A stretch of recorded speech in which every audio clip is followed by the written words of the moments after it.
Hi everyone, I'm Sebastian from ETH, and today I'm going to talk about a sub-project of mine, which is forward modeling for a phase transmission fiber optic cable. This sort of popped up out of nowhere when there occurred an earthquake in Alsace, close to the border to Switzerland, of magnitude 4.3, which was also partly felt in Zurich, for example. At the beginning, you would maybe talk about this in a coffee break, but it was not too significant overall.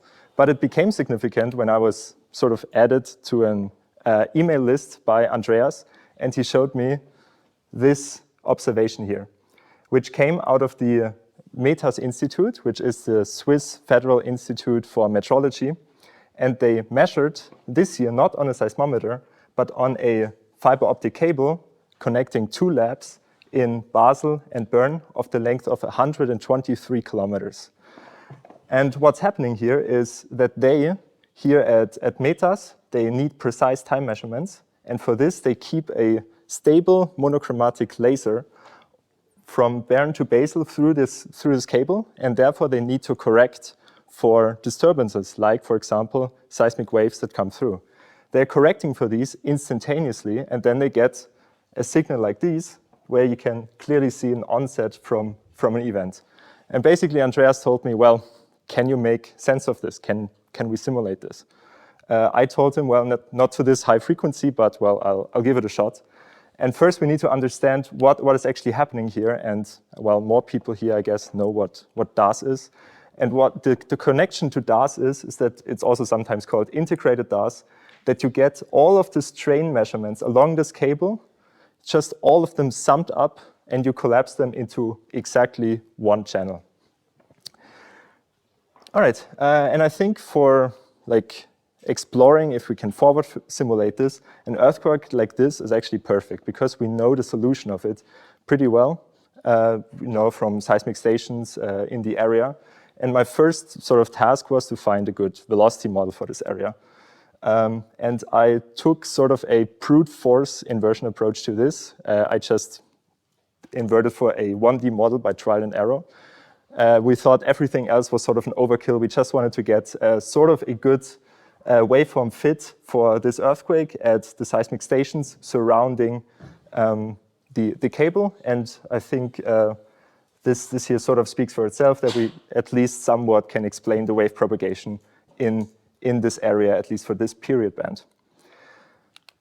And then the next step involved implementing the line onto the spectral element mesh, which can be done with a Python package that I'm developing at the moment, which is called Pyber. And one of the advantages here is that you can really precisely implement the line onto the mesh. So you can have all of these wiggles here running through the city, for example, and really to meter precision, plug them all in there. And in the end, all of these bands will contribute to the final synthetics. Yeah, and then we can just run the synthetic simulation. Here you can see how the waveform propagates over the entire cable. And this here is the output that you would get from a DAS measurement. So all of the channels here along the distance, and then here in time. And now our synthetics are just the sum across this dimension here. And the red line is now the synthetics, and in black you can see the observations for this period band at least. And we can see there's quite an overlap here. Most of the peaks arrive sort of at the right time. We do get relative amplitudes that seem corresponding. Yeah, of course, there's still some significant error sources in here. For example, the line geometry. The simulated line, for example, is 8 kilometers shorter than the actual line. We're not quite sure where these 8 kilometers come from. And of course, there are also some other errors, like the velocity model, of course, is not perfect. Coupling effects are not really known, and there's some significant data noise. But overall, this is already promising and may jumpstart some future projects. And I just want to put this again into your mind, that this is utilizing existing communication infrastructure. No seismologist had to go out into the field and trench a 120-kilometer fiber.